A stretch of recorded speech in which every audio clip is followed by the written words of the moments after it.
जब भी हमारी इस कहानी का हीरो सोरा मुकुजिमा सोता है, वह हमेशा अपने आप को एक अजीब सपने के दुनिया में पाता है, जहाँ सिर्फ धुआं और टूटा फूटा डंजन है। ये दुनिया बिल्कुल सुनसान लगती है, कोई जीव जंतु नहीं, या शायद पहली नजर में ऐसा ही लगता है। उसे एक मिस्टीरियस माचो बंदा दिखता है, जो बिल्कुल वॉलमार्ट का ज्यूस जैसा लगता है। इस अजीब दुनिया के बीच में खड़ा उसे घूर रहा है। वह बंदा सीधे सोरा से बात करता है, कुछ बकवास सी बातें करता है और कहता है कि वह उसका अबिस के किनारे पर इंतजार करेगा। सोरा को इस बंदे की अजीब बातें समझ नहीं आती। अचानक उसकी आंख खुल जाती है और वह अपने बिस्तर पर जाग जाता है। उसका चेहरा पसीने से भीग रहा होता है। तभी उसकी माँ उसे बुलाती है। जब वह अपनी सुबह की रूटीन से ताज़ा हो रहा होता है, उसका बाप नहाने के बाद बाथरूम से निकल आता है और अपने बेटे को ऐसे प्यार करता है जैसे वह अब भी 12 साल का हो। आगे बढ़ने से पहले थोड़ी सी बात सोरा के परिवार के बारे में करते हैं। 3 साल पहले उसके भाई ने एसडीएफ ज्वाइन की और सोरा भी फ्यूचर में एसडीएफ ज्वाइन करने का प्लान बना रहा है। लेकिन एसडीएफ ज्वाइन करने के बाद उसकी जिंदगी बहुत कठिन हो जाएगी। उसका बाप एक बिल्कुल नॉन सीरियस आदमी है, जिसे मजाक करना सबसे ज्यादा पसंद है, जबकि उसकी माँ नेचुरली थोड़ी स्ट्रिक्ट है, लेकिन वह भी उनसे उतना ही प्यार करती है। सोरा को अपनी जिंदगी से कोई प्रॉब्लम नहीं है और वह बिना किसी प्रॉब्लम के ऐसे ही अपनी सारी जिंदगी दुनिया के खत्म होने तक आराम से जी सकता है। खैर, नरेटर के तौर पर लगता है मैंने जल्दी ही ये सब बोल दिया, क्योंकि दुनिया सचमुच खत्म होने वाली है। इन बड़े बड़े टावर्स के आने से दुनिया तबाह होने के करीब है, जो इतने ऊंचे हैं कि आसमान को छू रहे हैं। इन टावर्स को देखकर सोरा को ऐसा लगता है जैसे उसने ये सब कहीं पहले से देख रखा है, जैसे ये उसके सपनों से जुड़े हुए हैं। ये टावर्स धीरे धीरे पूरी दुनिया में बढ़ते जा रहे हैं और पूरी दुनिया में हर जगह तबाही मचा रहे हैं। उसका परिवार उसके भाई से कांटेक्ट खो चुका होता है, जो एसडीएफ में काम कर रहा था। और जब टावर्स की गिनती 20 तक पहुंचती है तो टीवी ब्रॉडकास्ट भी बंद हो जाते हैं और रेडियो भी मुश्किल से चलता है। अब हालात इतने खराब हो चुके हैं कि सबको इवैक्यूएशन शेल्टर्स में जाने का ऑर्डर दिया जाता है। अब उनके पास भी कोई ऑप्शन नहीं है और सोरा के माँ बाप भी अपने बैग पैक करने लग जाते हैं। जाने से पहले वे अपने एसडीएफ में काम करने वाले बेटे के लिए एक नोट छोड़ते हैं, ताकि अगर वह घर वापस आए तो कम से कम उसे पता तो चले। माँ बाप इवैक्यूएशन शेल्टर के लिए निकल जाते हैं। जैसे ही सोरा और उसका परिवार जिम्नेजियम के टेम्पररी इवैक्यूएशन शेल्टर में पहुंचता है, तो वे देखते हैं कि इवैक्यूएशन शेल्टर पहले से रेफ्यूजीज से भरा हुआ है, जिनके पास घर के नाम पर कुछ नहीं बचा। उनके चेहरों पर मायूसी साफ दिखती है। लेकिन ऐसी जिंदगी और मौत की सिचुएशन में भी अब भी कुछ ऐसे लोग हैं जो अपनी गंदी आदतों से मजबूर हैं। वो वहां पर सब सर्वाइवर्स को तंग कर रहे हैं और वीक लोगों को छेड़ रहे हैं। तभी उनमें से एक हरामखोर एक बच्चे से उसकी पूरे दिन की एक ही रोटी छीन लेता है। जब बच्चा अपनी रोटी वापस लेने के लिए बोलने की कोशिश करता है, तो वो चोर उस बच्चे के पेट में एक जोरदार मुक्का मारता है। डर में मरे कोई भी इस चोर के खिलाफ खड़ा नहीं होता, जिसने न सिर्फ रोटी चुराई है, बल्कि उस बेचारे बच्चे को मेंटली टॉर्चर भी किया है। आखिर में ये सब देखते हुए सोरा का बाप आगे बढ़ता है और इस हरामखोर को रोकता है। लेकिन वो जेनजी का चापरी चोर बस सोरा के बाप का मजाक उड़ाता है और अपनी हद से इतना आगे बढ़ जाता है कि सोरा के बाप को एक मुक्का भी मार देता है। लेकिन तभी सोरा का बाप उसके बदले में उस कमीने को एक जोरदार लात मारता है और वो जमीन पर गिर जाता है। वो एक बेचारे की तरह जमीन पर गिरा है। उस जैसे लोग यही डिजर्व करते हैं। सोरा का बाप जल्दी से रोटी उस बच्चे को वापस देता है और उस चोर को नफरत भरी नजर से देखता है। वो चोर खड़ा होता है और समझ जाता है कि सोरा के बाप से पंगा लेना उसे महंगा पड़ सकता है, इसलिए वो अपनी बची कुची इज्जत के साथ वहां से चला जाता है। ऐसा लगता है जैसे सोरा का इस हरामखोर के साथ पहले से कुछ पुराना लिंक है। उसका नाम अजिका गावा है। वो एक घटिया आदमी है और वो पूरा दिन अपने साथी गुंडों के साथ सोरा को जलील करने में लगा रहता था। अचानक एक सिपाही दौड़ता हुआ आता है और एक इमरजेंसी रिपोर्ट देता है। उस रिपोर्ट में शेल्टर में सबको ऑर्डर दिया जाता है कि वो सब यहाँ से बाहर निकलकर बाहर खड़ी ट्रक में चढ़ जाएं।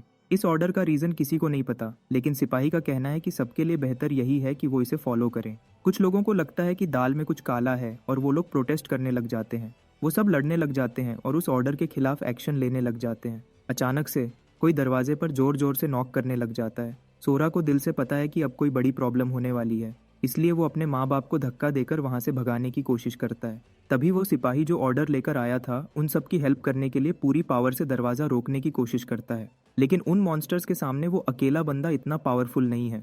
मॉन्स्टर्स एक साथ अटैक करते हैं और दरवाजे के साथ साथ उस सिपाही को भी उड़ा देते हैं। मॉन्स्टर्स को देखते ही जितने कमीने प्रोटेस्ट कर रहे होते हैं, सबको एकदम शॉक लगता है और वो सब अपनी जान बचाने के लिए एग्जिट की तरफ भागते हैं। सोरा और उसके माँ बाप भी भागने लगते हैं, लेकिन सोरा अपने माँ बाप की स्पीड मैच नहीं कर पाता और पीछे रह जाता है और बाकी सब लोग बाहर खड़ी ट्रक की तरफ भाग जाते हैं।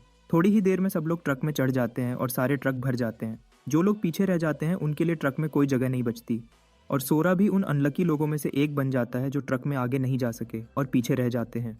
तभी उसका बाप उसका हाथ पकड़ता है और उसे ट्रक में खींचने की कोशिश करता है, लेकिन तभी पीछे खड़े वो कमीने हरामखोर उसके बेटे को अंदर लेने से मना कर देते हैं और कहते हैं कि और लोगों के लिए जगह नहीं बची। ये देखते हुए आखिर में सोरा दूसरे ट्रक में चढ़ने का फैसला करता है और उसके माँ बाप उसकी फिक्र में दूसरे ट्रक में रह जाते हैं। वो बाकी ट्रक्स की तरफ जाता है, लेकिन ज्यादातर ट्रक्स पहले से ही भर चुके हैं, सिवाय एक आखिरी ट्रक के जो लाइन में खड़ा हुआ है। लेकिन उस तक पहुंचने से पहले ही एक खतरनाक मॉन्स्टर तेजी से भागकर बाहर निकल आता है, लेकिन फिर भी सोरा डरने के बजाय तेजी से उस चलते हुए ट्रक से चिपक जाता है। तभी उसे ऊपर खींचने के लिए कोई उसकी तरफ हाथ बढ़ाता है। जैसे ही वो ऊपर देखता है तो वो हाथ और किसी का नहीं बल्कि उसके दुश्मन एजी कगावा का है, जो सोरा को ऐसे देख रहा है जैसे कोई हरामी हंटर अपने बेबस शिकार को देख रहा हो। सोरा को अंदर खींचने के बजाय वो कमीना उसे ट्रक से धक्का दे देता है। सोरा जमीन पर गिर जाता है और भागते हुए दूसरे सर्वाइवर्स के पैरों तले कुचला जाता है, जो ट्रक की राइड पकड़ने के लिए तड़प रहे होते हैं। वो दर्द के मारे वहीं लेट जाता है, एकदम किसी वीकलिंग की तरह। वो हेल्प के लिए आवाज लगाता है ताकि कोई उसे इस प्रॉब्लम से बाहर निकाल सके। लकीली उसकी दुआ जल्दी सुन ली जाती है और तभी उसके सपने वाला डिस्काउंट ज्यूस उसके सामने आ जाता है। वो दाढ़ी वाला बंदा फिर से वही अजीब बातें करता है। वो कहता है कि वो सोरा के लिए अबिस के किनारे पर वेट कर रहा है, और जैसे ही वो अपनी बात खत्म करता है सोरा का आसपास सब बदल जाता है और वो बिल्कुल एक अलग दुनिया में चला जाता है। अचानक एक गॉब्लिन अपनी पत्थर की कुल्हाड़ी से सोरा पर एक खतरनाक वार करता है, जिससे सोरा बलबल बच जाता है। वो गॉब्लिन अपनी कुल्हाड़ी को फिर से सोरा की तरफ फेंकता है और एक बार फिर सोरा मुश्किल से इस जानलेवा वार से बच जाता है, लेकिन वो एक्स इतने पास से गुजरती है कि उसे एक छोटी सी चोट लग जाती है। ये गॉब्लिन एक मिशन पर लगा हुआ है और बार बार सोरा को अपनी कुल्हाड़ी से मारने की कोशिश करता है। सोरा की जिंदगी पहले से ही प्रॉब्लम से भरी हुई थी और अब इस अजीब सी प्रॉब्लम का सामना करना पड़ रहा है। आज का दिन ही उसके लिए खराब था। पहले वो बड़ा सा टावर जो अचानक से निकल आया और उनकी पीसफुल जिंदगी में तबाही मचा दी। फिर वो बदमाश आदमी जिसने उसे ट्रक से फेंक दिया, और फिर वो मिस्टीरियस दाढ़ी वाला पागल जो हमेशा अपनी बकवास लाइन से सोरा को पागल करता रहता है और कब से सस्पेंस बना रहा है। और अब ये गॉब्लिन जो पूरी तरह से सोरा का सिर के 2 टुकड़े करने पर तुला हुआ है। लेकिन अब बस बहुत हो गया, वो और ये सब नहीं होने देगा। तभी सोरा उस पत्थर को पकड़ता है जिसे वो कब से देख रहा था और इस गंदे गॉब्लिन पर पूरी पावर से अटैक करता है। तभी सोरा अचानक गॉब्लिन के सीने पर एक लेटर मार्क देखता है। उसे लगता है शायद यह उस गॉब्लिन का रैंक दिखाता है, लेकिन जैसे ही वो गॉब्लिन को मारता है तो कोई क्रिस्टल जैसी चीज उसके सीने से निकलने लगती है। वो क्रिस्टल सीधा उसके सीने को टारगेट करता है और अचानक उसके जिस्म के अंदर घुस जाता है। लेकिन हैरानी की बात यह है कि वो क्रिस्टल उसे नुकसान नहीं पहुंचाती, और तो और थोड़ी देर पहले उसे गॉब्लिन की वजह से जो चोट लगी थी वो भी भरने लगती है। बस इतना ही नहीं, उसे अपने अंदर एक नई पावर फील होती है। उसे ज़्यादा सोचने की ज़रूरत नहीं पड़ती और उसे जल्द ही समझ आ जाती है कि उसने एक मिशन पूरा करने के बाद बेसिकली लेवल अप कर लिया। ये बिल्कुल किसी वीडियो गेम्स की तरह है। उसके बाद वो गॉब्लिन की कुल्हाड़ी उठाता है और फैसला करता है कि वो पहले उस सारे एरिया को क्लियर करेगा ताकि इन छोटे छोटे हरामखोरों का झुंड अचानक अटैक न कर दे। काफ़ी देर गुजर जाती है, लेकिन सोरा को पूरा चक्कर लगाने के बाद भी कुछ नहीं मिलता। हैरानी की बात है कि वहाँ सचमुच कुछ भी नहीं है। इस न्यू दुनिया में जहाँ वो अचानक आया है वहाँ बस एक तैरता हुआ आइलैंड है जिसमें टूटी फूटी बिल्डिंग्स हैं। वहाँ कुछ सीढ़ियाँ भी हैं जो नीचे जाती हैं। सोरा सोचता है कि उसके पास कोई और रास्ता नहीं है, तो वो आखिर में इन खतरनाक सीढ़ियों से उतरना शुरू करता है। वो बहुत आराम से कदम रख रहा होता है, क्योंकि अगर उसने एक भी गलत कदम रखा तो वो तेजी से गिर जाएगा। नॉर्मली गेम्स में तो ऐसी जगह मॉन्स्टर की टेरिटरी होती है और अगर वहाँ पर प्लेयर गिर जाए तो वो रिस्पॉन हो जाता है। लेकिन सोरा को अभी भी शक है और वो अभी जंप करके टेस्ट नहीं करने वाला। ये ना हो कि उसका गेम सचमुच खत्म हो जाए। थोड़ी देर में वो इन भयानक सीढ़ियों से गुजर जाता है और एक एंट्रेंस पर पहुंचता है जो इस फ्लोटिंग आइलैंड के और डीप हिस्से में जाता है। सोरा हर स्टेप सोच समझ कर रखता है। जैसे ही वो सेंट्रल एरिया में पहुंचता है उसे एक टूमस्टोन दिखता है और वो सारा एरिया एक फायर टॉर्च की वजह से ग्लो कर रहा है। हैरानी की बात यह है कि वो टूमस्टोन पर लिखी अजीब सी भाषा को समझ सकता है, भले ही ये भाषा उसके लिए बिल्कुल एलियन हो। लिखी हुई इन्फॉर्मेशन को पढ़ने के बाद सोरा को पता चलता है कि उसे फ्रैगमेंट्स कलेक्ट करने हैं, तभी वो इस अबिस से बाहर निकलने का रास्ता देख सकता है। उस पढ़कर उसके चेहरे पर स्माइल आ जाती है। वो सोचता है कि जो मॉन्स्टर उसने अभी हराया है वो तो बिल्कुल वीक था। अगर उसे ऐसे मॉन्स्टर्स को मारना है तो इसका मतलब इस अबिस से निकलना इतना मुश्किल नहीं होगा। उसे लगता है कि कुछ ही टाइम में वो इस जगह से हमेशा के लिए निकल जाएगा। वो आखिर में वो दरवाजा खोलता है जो इस ट्विस्टेड गेम के दूसरे स्टेज की तरफ जाता है। एबिस का पहला लेयर 900 स्क्वायर मीटर्स का था, इसलिए उस मॉन्स्टर की बॉडी पर नंबर 1 का निशान था, मतलब वो लेवल 1 के मॉन्स्टर हैं। दूसरे लेयर को हराने के बाद उसे पता चलता है कि ये जगह 1800 स्क्वायर मीटर्स की है और एक मॉन्स्टर के जिस्म पर नंबर 2 का निशान है। इसी तरह तीसरा लेयर पहले लेयर से डबल साइज का है और 4 मॉन्स्टर्स में से सिर्फ एक के जिस्म पर नंबर 4 का निशान है। यहाँ ध्यान देने वाली बात यह है कि क्रिस्टल फ्रैगमेंट सिर्फ उन मॉन्स्टर्स से मिलते हैं जिनकी बॉडी पर नंबर लिखे होते हैं, और जब सोरा उस नंबर वाले मॉन्स्टर को मारकर फ्रैगमेंट नहीं ले लेता, अगले लेयर में जाना इम्पॉसिबल है। और तो और जैसे जैसे लेयर्स बढ़ती जाएंगी, उनमें आने वाले मॉन्स्टर्स भी उतने ही पावरफुल होते जाएंगे, क्योंकि हर लेयर का साइज हर लेवल अप के साथ डबल होता जा रहा है। इसलिए हर लेवल पर नंबर वाला मॉन्स्टर ढूंढना और मुश्किल होता जा रहा है। साथ ही साथ हर लेवल बढ़ने पर मॉन्स्टर्स भी ज़्यादा बढ़ते जा रहे हैं, लेकिन ये हार्ड मोड सर्वाइवल फाइट उसे और भी पावरफुल बना रही है। सोरा इतने ज़्यादा टाइम तक लेयर्स में फाइट करता है कि वो लिटरली ऐसा दिखने लगा जैसे कोई अनएम्प्लॉयड फाइटर हो जिसका ज़िंदगी में और कोई काम नहीं बल्कि मॉन्स्टर्स को मारना हो। जैसे जैसे वो लेयर्स क्रॉस करता गया, नई नई टाइप के मॉन्स्टर्स भी आने लग गए, और अचानक 12वें फ्लोर पर उसे वो मॉन्स्टर्स मिले जिन्होंने उस दिन शेल्टर पर अटैक किया था। इस 12वें फ्लोर तक उसने जितने भी लेयर्स खत्म किए, उसकी वजह से उसने ढेर सारी पावर कलेक्ट कर ली थी। इसलिए पहले जिन मॉन्स्टर्स से वो डरता था, अब वो उसके सामने कीड़े मकोड़ों की तरह हैं और वो उन्हें सेकंड्स में निपटा देता है। 13वें फ्लोर के बाद मॉन्स्टर्स की गिनती इतनी ज़्यादा होने लगी कि ये उसके लिए एक असली चैलेंज लगने लगा। लेकिन सोरा ने हर चीज़ को अपने रास्ते से ऐसे हटा दिया जैसे ये मॉन्स्टर्स सिर्फ प्लास्टिक बैग्स हों। जब वो 13वें फ्लोर तक पहुंचा, मॉन्स्टर्स की तादाद 50 करोड़ तक पहुंच गई थी, और इतने मॉन्स्टर्स तो फ्रैगमेंट्स ढूंढना बिल्कुल समंदर में कॉइन ढूंढने जैसा था। तभी उसने देखा कि कुछ नंबर्स वाले मॉन्स्टर्स को मॉन्स्टर्स के ग्रुप्स प्रोटेक्ट कर रहे थे, जबकि दूसरे छोटे छोटे मॉन्स्टर्स केव्स में छुप रहे थे। सोरा उन मॉन्स्टर्स को मार मार कर इतना बोर हो चुका है कि उसे अब इतना फजूल टाइम जाया करने से बहुत ज़्यादा इरिटेशन होने लग गई है। लेकिन चाहे जो भी हो, सोरा आगे बढ़ता रहा और मॉन्स्टर को मारता जाता है। आखिर में वो अबिस के 42वें लेयर तक पहुंच जाता है। अब मॉन्स्टर्स की गिनती इतनी ज्यादा हो चुकी है कि अगर दुनिया भर के सारे मानवा के मॉन्स्टर्स को एक साथ इकट्ठा करो, तब भी यहाँ के मॉन्स्टर्स के नंबर से मैच नहीं कर सकते। बेसिकली यहाँ 2 खरब से ज्यादा मॉन्स्टर्स थे, और हर मॉन्स्टर कोई नॉर्मल मॉन्स्टर नहीं था। ये मॉन्स्टर्स अकेले ही पूरे सिटीज को तबाह कर सकते थे। लेकिन शुरू के सारे लेयर्स पर मॉन्स्टर्स से लड़ने के बाद सोरा को मॉन्स्टर्स मारने का पूरा ऑब्सेशन हो चुका था। उसे मॉन्स्टर्स को मारने में मजा आने लगा था। वो अब पहले जैसा बिल्कुल नहीं रहा था। सोरा उन 2 खरब से ज्यादा मॉन्स्टर्स से सालों तक लड़ा, इतने सालों तक कि उसने गिडार्टमाउथ कॉलेज गिनना भी छोड़ दिया। लेकिन उसके पास कोई और रास्ता नहीं था। यहाँ से निकलने के लिए उसे उन 2 खरब मॉन्स्टर्स को खत्म करना था, क्योंकि तभी वो स्पेशल फ्रैगमेंट ढूंढ सकता था जिसकी उसे जरूरत थी। आखिर में उसका सामना एक ऐसे मॉन्स्टर से हुआ जो बाकी नॉर्मल मॉन्स्टर्स से काफी ज्यादा डरावना और खतरनाक था। उस बड़े बॉस को देखकर सोरा हंसने लगा। वो खुश इसलिए है क्योंकि उसे लगता है कि उसे वो फ्रैगमेंट मिलने वाला है जिसके लिए उसने अपनी जान लगा दी थी। वो मॉन्स्टर दिखने में बहुत पावरफुल लग रहा था, लेकिन सोरा ने उसे टुकड़े टुकड़े कर दिया जैसे वो कुछ भी नहीं था। सोरा अब इतना पावरफुल हो गया था कि उसे अब पावर फील ही नहीं हो रही थी, ना उसे दर्द हो रहा था। हाँ, लेकिन दुख की बात यह थी कि उस मॉन्स्टर के पास वो फ्रैगमेंट नहीं था जिसकी सोरा को तलाश थी। इसका मतलब है कि उसे अभी भी फ्रैगमेंट ढूंढने के लिए एक लंबी फाइट करनी होगी। आगे बढ़ने से पहले वो सोचता है कि असली दुनिया में अब तक क्या क्या हो रहा होगा।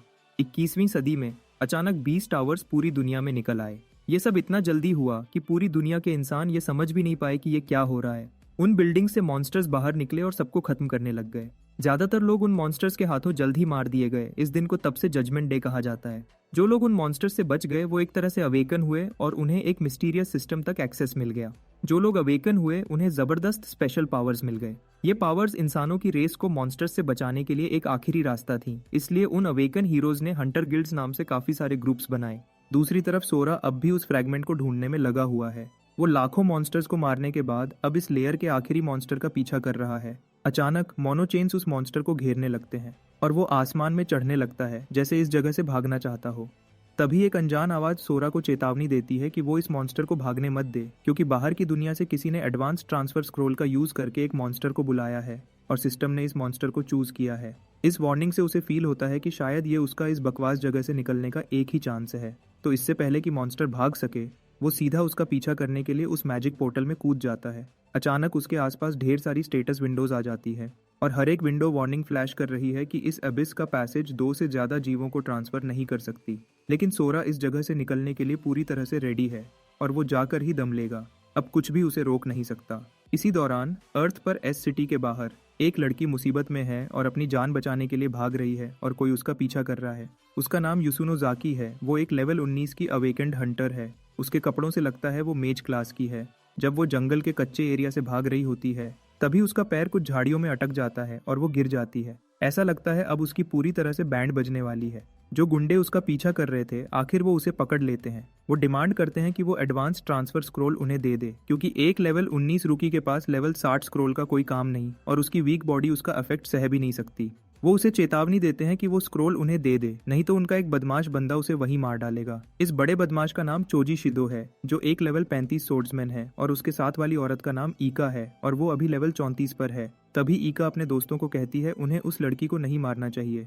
यूसुनोजाकी उन्हें याद दिलाती है कि दो हंटर्स का आपस में लड़ना स्ट्रिक्टली मना है, लेकिन ये हरामखोर रूल्स की परवाह नहीं करते। उनमें सबसे बड़ा बदमाश शोसे टोशिदा है, जो एक लेवल 38 बारबेरियन लुटेरा है। वो कहता है कि अगर वो स्क्रोल नहीं देगी तो वो अपने खुद के रूल्स बना लेंगे। अगर वो मान जाती है तो शायद वो उसे जीने दे। तभी ये लड़की उन्हें पलटकर धमकी देती है और कहती है कि अगर वो पीछे नहीं हटे तो वो इसे यूज करने में जरा भी वेट नहीं करेगी। ये सुनकर आइका, जो पहले उसे मारने के खिलाफ थी, अपना मन बदल लेती है और चोजी को ऑर्डर देती है कि वो उसे हर हाल में मार दे। ये सुनते ही वो बारबेरियन प्योर बजर्क मोड में चला जाता है और अपनी तलवार को एक पागल आदमी की तरह हिलाता है, लेकिन वो लड़की उसे पहले ही गायब हो जाती है। इससे पहले कि वो अपनी बड़ी तलवार उस लड़की को 2 टुकड़ों में काट देता, लड़की खुद को मारने से बचा लेती है और यूसुनोजाकी वो समनिंग स्क्रोल यूज कर लेती है। ये देखकर सब एकदम डर जाते हैं, क्योंकि फोर्स्ड समनिंग एक एडवांस्ड मॉन्स्टर को बुला सकता है जिसे कंट्रोल नहीं किया जा सकता। बेसिकली इस लड़की ने अपने हाथों से एक सुसाइड बॉम्ब ट्रिगर कर दिया। वो खुद तो मरेगी ही, लेकिन इन हरामखोरों को भी अपने साथ ले जाएगी। वो कमीने जल्दी से उसकी तरफ दौड़ते हैं और सोचते हैं कि अगर वो टाइम में उस तक पहुंच जाए तो शायद उसे रोक लें, लेकिन अब बहुत देर हो चुकी है। उस स्क्रोल के ट्रिगर होते ही आसमान से एक तेज बिजली गिरती है और एक मॉन्स्टर को समन करती है। ये मॉन्स्टर जाना पहचाना लगता है। असल में ये वही मॉन्स्टर है जिसका सोरा पीछा कर रहा था। लेकिन जैसे ही वो सब इस मॉन्स्टर को देखते हैं तो अपनी हंसी नहीं रोक पाते, क्योंकि ये मॉन्स्टर वैसा भयानक मॉन्स्टर नहीं जो एक एसीक में पूरा सिटी तबाह कर सकता है। ये तो सिर्फ एक लेवल 3 वुल्फ है। लेकिन उन बदमाशों की खरुशी जल्द खत्म होने वाली है और उन्हें अपनी जिंदगी का सबसे बड़ा रियलिटी चेक मिलने वाला है। वो मॉन्स्टर जिसका वो मजाक उड़ा रहे थे, सोरा ने उसे एक ही बार में उड़ा दिया। ये देखकर डर के मारे सबके होश उड़ गए। उसके इस अटैक से वो सोरा को एक खूंखार ह्यूमनॉइड मॉन्स्टर समझ लेते हैं। यहाँ तक कि स्क्रोल यूज करने वाली लड़की को भी नहीं पता कि उसने ये क्या चीज समन कर दी है। इस दौरान सोरा बिल्कुल खुशी से झूम रहा है कि वो आखिरकार उस अबिस से आजाद हो गया है। उसकी खुशी इतनी बढ़ जाती है कि वो अकेला पागलपन में हंसता रहता है, जबकि बाकी सबकी डर के मारे पैंट गीली हो रही है। वो एक पावरफुल विलन की तरह हंसता है और उसकी हंसी का शोर इतना ज्यादा है कि ये बदमाश हिल भी नहीं पाते। उसकी प्रेजेंस एक सुनामी जैसी लगती है जो उन्हें किसी भी पल खा जाएगी। फिर वो एकदम से आइका की तरफ बढ़ता है और उस पागलपन भरे चेहरे के साथ वो उससे पूछता है कि क्या ये लोग अर्थ पर हैं। वो लड़की डरते हुए हाँ कहती है, जिससे सोरा के दिमाग में डोपामिन बढ़ने लगता है, क्योंकि उसे बहुत ज्यादा खुशी होने लगती है।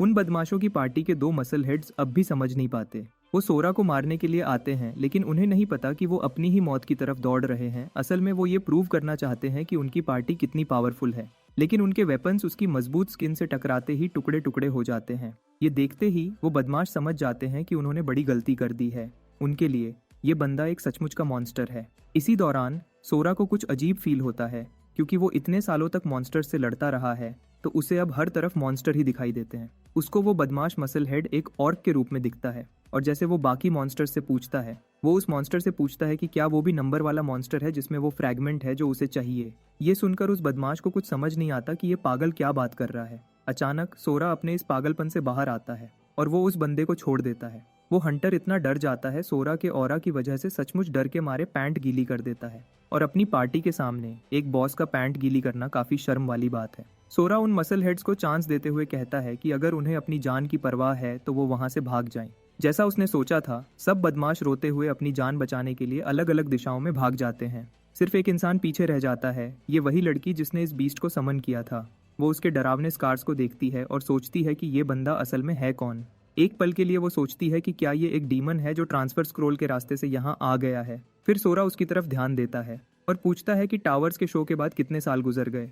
तो वो हैरानी से जवाब देती है कि अभी सिर्फ 5 साल हुए हैं। फिर वो उससे ढेर सारे सवाल पूछता है और वो यहाँ तक जो भी हुआ उसकी सारी डिटेल्स बताने लगती है। वो बताती है कि एक मिस्टीरियस सिस्टम ने इंसानों में कुछ लोगों को अवेकन किया, जिसका मतलब है कि एक हीरो वाली पावर्स के साथ दोबारा जिंदा किया।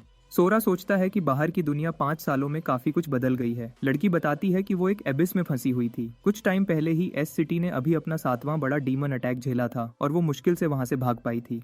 एस सिटी का नाम सुनते ही सोरा की कुछ यादें ताजा हो जाती हैं, क्योंकि ये उसका होम टाउन था। फिर वो उससे एस सिटी के बारे में पूछता है और वो बताती है कि सिटी अब एक टूटा फूटा खंडहर बन चुका है। लेकिन उस लड़की को उम्मीद है कि वहां गए हंटर्स शायद एस सिटी को इसके सबसे बुरे टाइम से निकाल सकें और वहां फिर से इंसान रह सकें।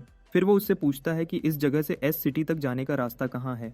वो एक दिशा की तरफ इशारा करती है और सोरा एकदम से गायब हो जाता है। और उस लड़की को उसके अपने रास्ते पर छोड़ जाता है। वो लड़की सोचती है कि ऐसा अजीब सा इंसान देखना कोई नॉर्मल बात नहीं है, तो वो फैसला करती है कि इसके बारे में अपने हायर अप्स को रिपोर्ट करेगी, खासकर अपनी टीम लीडर लेडी ओनिसामा को। दूसरी तरफ वो रोते हुए बदमाश, जो मुश्किल से अपनी जान बचा पाए थे, फिर से एक मुसीबत में फंसने वाले थे, क्योंकि आज उनकी किस्मत खराब चल रही है। अचानक कोई अनजान चीज उनके सामने प्रकट होती है और उनका रास्ता रोकती है। उस मिस्टीरियस क्रीचर को उन बदमाशों के ग्रुप से सोरा की खुशबू आ रही होती है और उसे फीलिंग आती है कि वो उनके साथ था। तो वो उन्हें 3 सेकंड देता है कि सोरा के बारे में जो भी जानते हैं वो सब कुछ उसे बता दें। लेकिन 3 सेकंड इतनी बड़ी पागलपन भरी सिचुएशन आइटमाइज को समझने के लिए काफी नहीं है। वो सब पहले ही डर के मारे रो रहे थे, तो किसी ने भी कुछ नहीं कहा। लेकिन जैसे ही 3 सेकंड का टाइम खत्म होता है, तो वो मिस्टीरियस मॉन्स्टर वहीं सबको मार देता है, जैसे उसने कहा था। तभी टाइगर्स रोर हेडक्वार्टर्स में अचानक उन्हें एक न्यूज मिलती है। वहाँ एक सेक्रेटरी बुरी खबर देती है कि रोबिन कि उनके 4 बंद पियानो फोर्टे बंदे शायद खत्म हो गए और उनके सिग्नल्स पूरी तरह से गायब हैं। इसका मतलब है कि उन्हें नहीं पता कि यूसुनोजाकी ट्रांसफर स्क्रोल के साथ कहाँ गई है। लेकिन बॉस को ये बात बिल्कुल पसंद नहीं आती, क्योंकि ये खबर सुनकर उसके सारे प्लान्स पर पानी फिर गया है। उसको इस बात से काफी गुस्सा आता है कि उसके भेजे हुए इतने स्ट्रॉन्ग गोरिल्ला जैसे बदमाश एक लो लेवल लड़की को नहीं हरा सके। सेक्रेटरी उसे शॉक होकर बताती है कि पूरे ग्रुप के सिग्नल्स एक साथ गायब हो गए हैं, जिसका मतलब है कि उन्हें एक ही वार में खत्म किया गया है। उनके बॉस का नाम रिचर्ड मुकाय है और वो एक लेवल 118 का स्टॉर्म प्रीस्ट है। वो उन्हें ऑर्डर देता है कि जिसने उनके हंटर्स को मारा है वो उसकी इन्वेस्टिगेशन करे, और चाहे जो हो वो हर हाल में यूसुनोजाकी को पकड़ना चाहता है, क्योंकि उस लड़की को उस मिस्टीरियस बंदे के बारे में सब पता होगा और वो जानना चाहता है कि आखिर वो कौन था जिसने उसके मसल हेड्स को मारा है। ये बॉस इस बात को बिल्कुल बर्दाश्त नहीं कर सकता कि कोई उसके आदमियों पर हाथ डाले, चाहे उसके आदमी कितने भी बेवकूफ क्यों न हो। तभी उसकी नजर बिल्डिंग की खिड़की से सोरा पर पड़ती है, जो उसके पास से तेजी से जंप करके जाता है। उसको एकदम एक स्ट्रॉन्ग चीज की फीलिंग आती है और उसके जिस्म में डर भर जाता है। ये फीलिंग बिल्कुल पागलपन भरी है। वो जानना चाहता है कि ये बंदा असल में कौन है, और वो ये देखकर और शॉक होता है कि ये अनजान बंदा सीधा उस जोन में जा रहा है जो पहले से ही तबाह हो चुका है। वो एस सिटी के टावर को भी गौर से देखता है, जो 5 सालों से सुकून में था और अब जाकर कुछ मूवमेंट करने लगा है। उसे पक्का पता है कि अब बड़ी तबाही होने वाली है, और उसकी गट फीलिंग उसे कभी धोखा नहीं देती। उसे जब भी ऐसा लगता है कि कुछ बुरा होने वाला है तो वो होकर रहता है।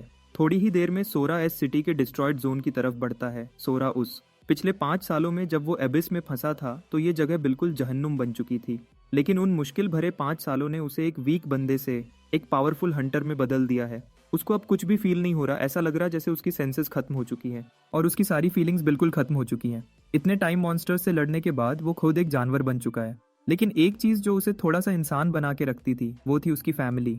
वो मॉन्स्टर्स जिनसे वो एक टाइम डरता था, अब उसके लिए सिर्फ छोटे मोटे कीड़े हैं। वो अपने माँ बाप और अपने बचे हुए एक ही भाई से मिलने के लिए और वेट नहीं कर सकता और बेचैन हो रहा है। एस सिटी अब बिल्कुल एक वीरान खंडहर बन चुका है। ये जगह कभी जिंदगी से भरी हुई थी, हर तरफ इंसान, परिंदे और खुशियां थीं, लेकिन अब मॉन्स्टर्स की तबाही की वजह से एक खंडहर बन चुकी है। एक भी बिल्डिंग अपनी असली शक्ल में नहीं बची। सोरा परेशानी से देखता है कि यहाँ कोई मॉन्स्टर्स अब लोगों को मार नहीं रहे। ऐसा लगता है लोगों ने ये जगह हमेशा के लिए छोड़ दी है। सोरा फिर अपने घर के पास आता है और अपना दरवाजा खोलते हुए डरता है। वो अब इतना पावरफुल हो चुका है कि दरवाजा लिटरली उसके हाथ में टूट जाता है। अंदर जाते हुए वो देखता है कि उसका प्यारा सा घर अब कुछ भी नहीं रहा।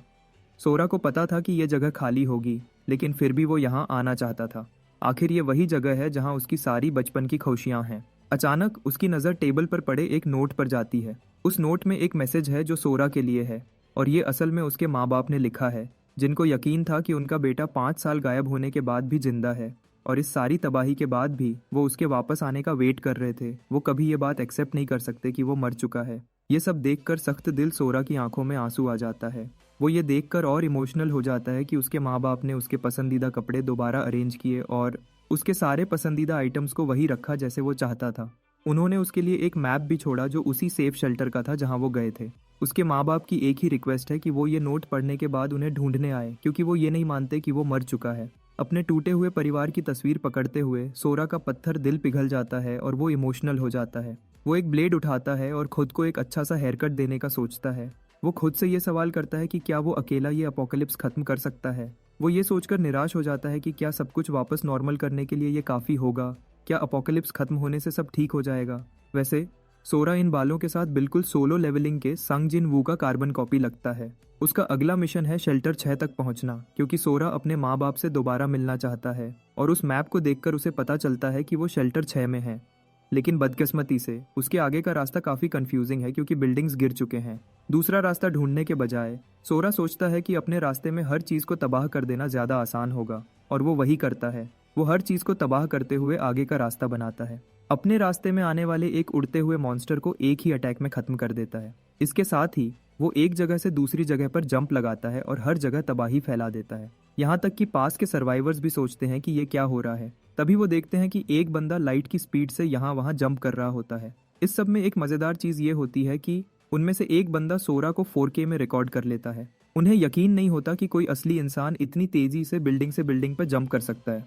जब वो ऊपर ये सब कर रहा होता है तो नीचे एक लड़की को कुछ गंदे लोग तंग कर रहे होते हैं। इन लोगों ने अपनी घटिया ज़िंदगी में कभी कोई औरत नहीं देखी, तो बस वो सब एक को देखकर ये पागल हो जाते हैं। वैसे देखने पर यह बंदा वही बदमाश लगता है जिसने 5 साल पहले सोरा को ट्रक से फेंका था। ये बंदा उस लड़की के पास आता है और एक गंदी सी नज़र के साथ उसकी बॉडी को घूरने लगता है, लेकिन सोरा आगे उनके पास आ जाता है और उन्हें गुस्से से देखते हुए आगे बढ़ता है और उन्हें घटिया कहता है। ये बंदा लिटरली अपने माँ बाप से मिलने का रास्ता छोड़कर इनकी पिटाई करने आया है। सोरा के गुस्से को देखकर पता चलता है कि इन लोगों की अब बैंड बजने वाली है।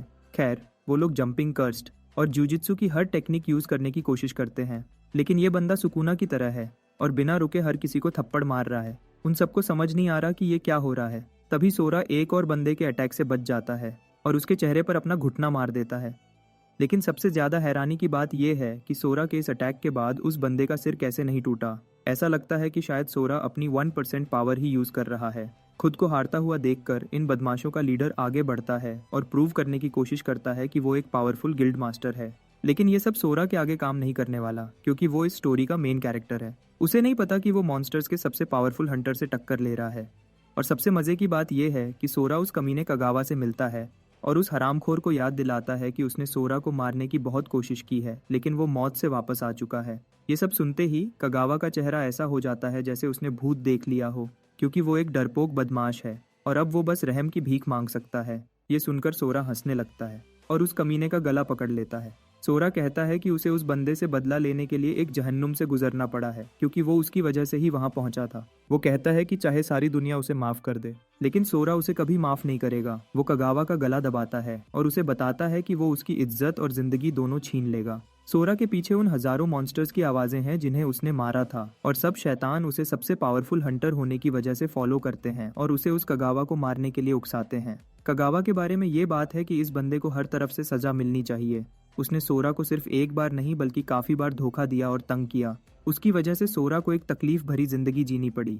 उसे अब भी वो सब तड़पाने वाली फीलिंग्स याद आती हैं जो कगावा ने उसे दी हैं। तो अब जब वो इस बंदे की जिंदगी का गला दबा रहा है तो सोरा मानता है कि अब उस सबका बदला लेने का टाइम आ चुका है और वो उसका दिया हुआ कर्ज वापस करेगा, लेकिन थोड़ी सी सूद के साथ। कगावा पहले मजे से कहता था कि सोरा जैसे वीक लड़कों को तंग करना उसके लिए बहुत मजेदार था, लेकिन अचानक सोरा के अंदर थोड़ी सी इंसानियत जागती है और वो इस गंदे बंदे को छोड़ देता है। जैसे ही उसे सांस आता है तो कगावा को हर सांस की कीमत पता लगती है। सोरा का दिल नरम नहीं हुआ था, बल्कि उसे एक ख्याल आया था कि वो उस आदमी जैसा नहीं बनना चाहता जिससे वो सबसे ज्यादा नफरत करता है। अगर वो उसे मार देता तो सोरा में और उस बदमाश में क्या फर्क रह जाता। वो तो सबसे अलग बनना चाहता है।